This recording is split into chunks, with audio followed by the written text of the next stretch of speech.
Fala galera, beleza? Professor Hugo Veritas. Na aula de hoje vamos falar de mais uma estética do século XIX, o parnasianismo, beleza? Vamos tentar entender os conceitos, características, tá? Como é que isso aparece no texto parnasiano e as influências, né, que ele deixa para a poesia, para o texto poético do século XXI, da literatura contemporânea, beleza? Vamos lá.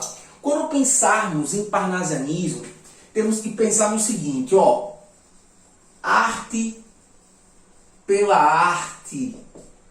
Galera, isso aqui é de fundamental importância. Termozinho, expressão-chave, tá? Arte pela arte.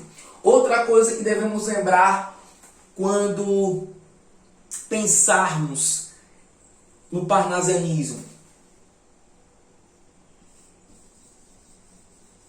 valorização, tá, da forma. Beleza? E temos que entender, vamos lá. Nós temos aí, antes do parnasianismo, nós temos algumas outras estéticas, né? Então temos que entender, procurar sempre analisar essa estética que estamos discutindo agora, remetendo, tá, às anteriores. Beleza? Lembrar o seguinte, ó, o parnasianismo vai produzir o poema, tá? O texto produzido pelo homem parnasiano é o poema, não prosa, tá? Nas escolas anteriores que discutimos, como no caso o realismo, naturalismo, falamos que esses autores realistas, naturalistas, produzem a prosa, tá? Aqui iremos produzir o poema, beleza? Mas antes de entrarmos nisso, vamos falar na perspectiva de contexto. Onde é que surge? Europa, França. Perceba, mais uma vez, eu tenho uma estética que surge na França. Veja o quanto a França, né, inspira, né, a produção artística de maneira geral. E na literatura, ela é de fundamental importância, tá? Eu tenho a perspectiva também da Revolução Industrial, tá? Contamina, porque é o mesmo contexto. Lembrando que o parnasianismo, ele surge num período concomitante ali o realismo e naturalismo, ou seja, no mesmo momento, ele é contemporâneo, tá, ao realismo e ao naturalismo. Então eu tenho a perspectiva da segunda revolução industrial, tá, e os seus desdobramentos. E com isso também nós temos o quê? A perspectiva da ciência. A gente entende que a ciência no século XIX é um grande elemento, né, um grande fator que vai estar aí impulsionando o homem daquele tempo. E aí isso vai refletir nas artes como um todo, tá? Beleza?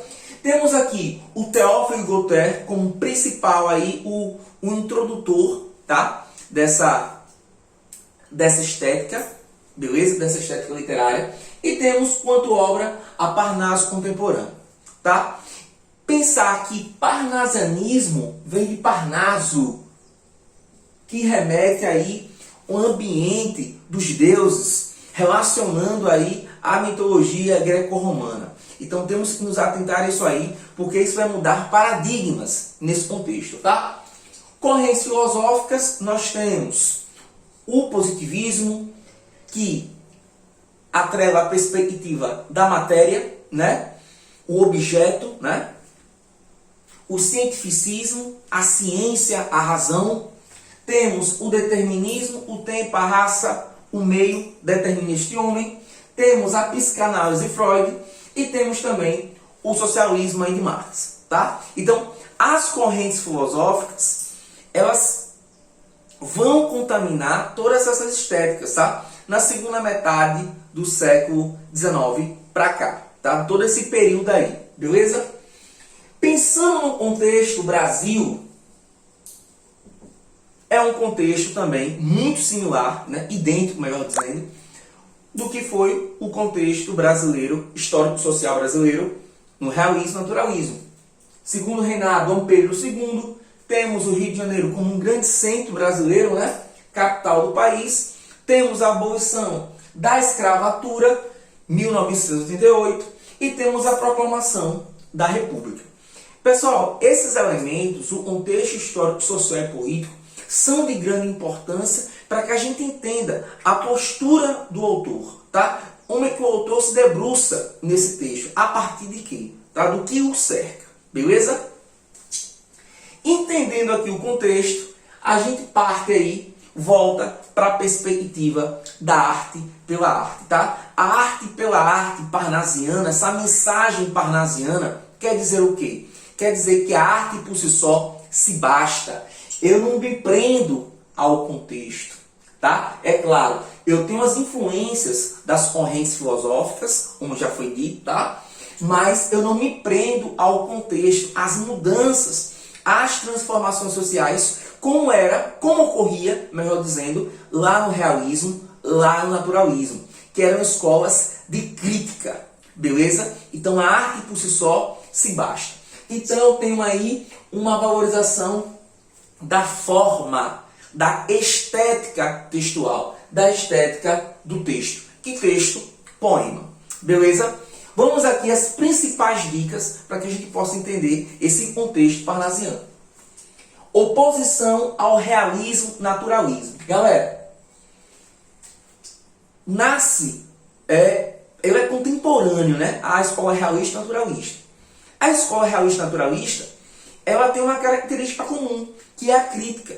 E a burguesia, ela não é bem vista por essas escolas. O parnasianismo resgata essa perspectiva da burguesia dentro de um olhar elitista, tá certo? De que vai ter acesso a esse texto que tem uma grande valorização da forma, tá certo? Esse texto formalizado. Temos também oposição ao romantismo, tá? Lembre-se que o romantismo, lá na aula do romantismo que nós já tivemos, o romantismo é a primeira escola do século XIX, tá? Quando acaba a perspectiva romântica, surgem as escolas realistas naturalistas. E por que o parnasiano ele é oposto à escola romântica? Primeiro, por conta dessa perspectiva idealizada romântica, tá? Subjetiva. Aqui a gente vai ter um poema que é o oposto, porque essas características românticas no poema vão ainda repercutir na sociedade brasileira. Eles vão continuar ainda, é uma referência, já que a escola realista-naturalista vem trabalhar com a prosa. Então, eu vou ter uma escola parnasiana que vai de encontro a isso, mais objetiva, mais racional, mais científica. Tá certo assim? Então, por conta disso aí, eu vou ter essa grande oposição à perspectiva romântica. Temos como característica o objetivismo, tá? O ser direto, preciso, o racional. Temos a valorização da cultura clássica. Aqui a gente está falando da cultura greco-romana, tá? Estamos falando da cultura greco-romana.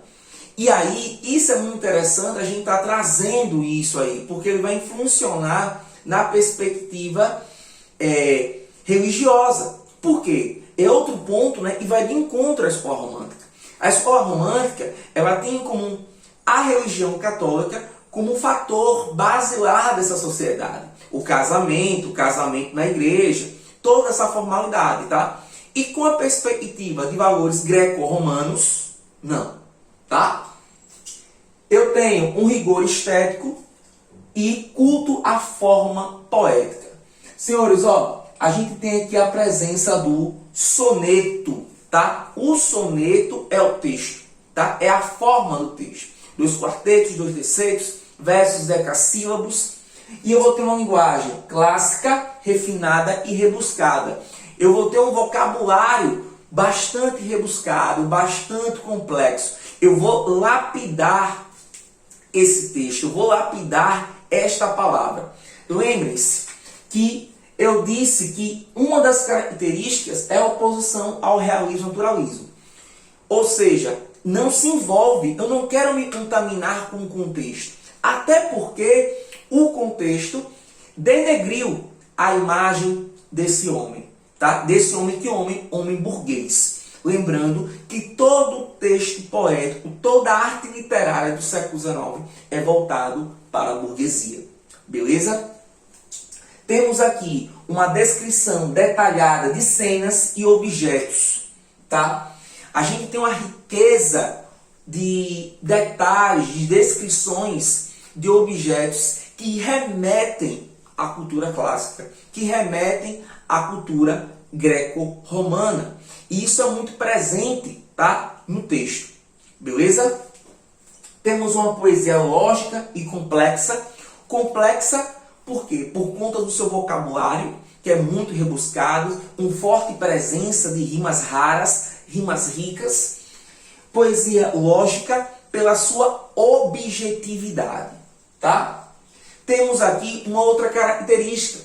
Quando pensamos em poesia, no texto poético de um poema, pensamos logo na subjetividade, tá? Nós temos o quê? Objetivismo, a objetividade e a impessoalidade. Não há envolvimento do autor para com o seu texto, tá? O eu lírico que aparece ali, não há essa relação profunda do sentimento, tá? É claro que algum poema ou outro, a gente vai acabar vendo um pouco mais de poucos exemplos ali de subjetividade, mas não é uma marca. A marca, de fato, do homem parnasiano é ser objetivo, direto, preciso, racional, lógico, tá? Vou trabalhar temas universais. Por que eu vou trabalhar temas universais? Porque eu não quero me atentar ao meu contexto de Brasil, ao meu contexto de mundo, que passa ali por grandes transformações. Quando a gente fala na segunda revolução industrial, que é um avanço para a humanidade, mas também vemos uma depreciação do ser humano. Por quê? Eu vou ter uma classe e vai sobrepor-se a outra e vai explorá-la. Então, eu não quero estar apresentando isso. Quem que fez isso? A escola realista e a escola naturalista. Beleza? Temos aqui o paganismo greco-latino. Galera, atenção a essa característica. Por quê? Quando eu trago para o texto poético parnasianista a cultura greco-latina, eu tiro de cena aí a perspectiva do catolicismo, da escola romântica. Olha mais uma característica oposta. E também eu vou ser contrário a uma perspectiva que vai surgir a posteriori, que é o misticismo na escola simbolista. Tá certo? Então eu vou estar resgatando, apesar de nessa escola parnasiana também ter a influência do Charles Baudelaire, tá? Um grande autor francês também, e também traz muita linha da ciência juntamente com o Teófilo. Essa característica não aparece aqui na estética parnasiana. Então eu vou estar trazendo sempre a perspectiva da cultura do paganismo greco-latino, da cultura greco-latina. Beleza? Até aí tudo bem? Então vamos, senhores, aos autores. Nós temos aí esses 6 grandes autores, tá? Nós temos o que chamamos de tríade parnasiana. O Olavo Bilac, o Raimundo Corrêa, temos o Alberto de Oliveira, e temos o Teófilo Dias, Vicente Carvalho e Francisca Júlia, tá? Esses são os autores, mas esses aqui são chamados de tríade parnasiana, tá? São aí os autores mais famosos, mais cobrados nos vestibulares Brasil afora. Só que quem que inaugura esse período aqui no Brasil? Teófilo Dias, tá? Com sua obra Fanfardes. Eu tenho o Théophile Gautier na França e tenho o Teófilo Dias aqui no Brasil com a obra Fanfardes. Beleza? E temos a tríade parnasiana apresentando para a gente aí esses valores apresentados, essas características, e trazendo também esse olhar patriótico também muito presente na estética parnasiana, que é um resgate, né? Já que o realismo e o naturalismo queimaram muito nessa imagem do Brasil, dessa classe dominante elitista. beleza? Até porque todos esses autores faziam parte dela. Temos o Vicente de Carvalho também, tá? Enquanto autor. E temos aqui uma autora que é muito importante a gente estar apresentando, a Francisca Dutra. Por quê? Um contexto machista, onde a mulher não tem espaço, né? A gente tem que pensar que a mulher era voltada para o lar, né? Era subjugada. Ela não tinha acesso aos estudos. E eu já tenho aqui uma autora se destacando nesse meio tão competitivo e tão complexo. Beleza? Então vamos lá. Quando pensarmos em parnasianismo, pensamos claramente na sua linguagem clássica, refinada e rebuscada, essa valorização da forma textual, a presença do soneto, tá? E aqui no Brasil também utilizamos bastante, os autores utilizaram bastante a perspectiva do verso alexandrino. E é interessante porque tudo isso aqui vai acontecer no finalzinho do século XIX, mas vai repercutir no século XX. Teremos autores pré-modernistas, modernistas e autores contemporâneos se utilizando desse rebuscamento formal. Beleza? Então, ó, a gente fica por aqui. Na descrição desse vídeo, a gente vê poemas, textos parnasianos desses autores, tá? E lá a gente vai poder perceber todas essas características aqui supracitadas, assim como a influência das correntes filosóficas, beleza? Inscreve-se no canal, ativa as notificações e fica ligado aí nas próximas aulas. Valeu, guerreiro! Forte abraço!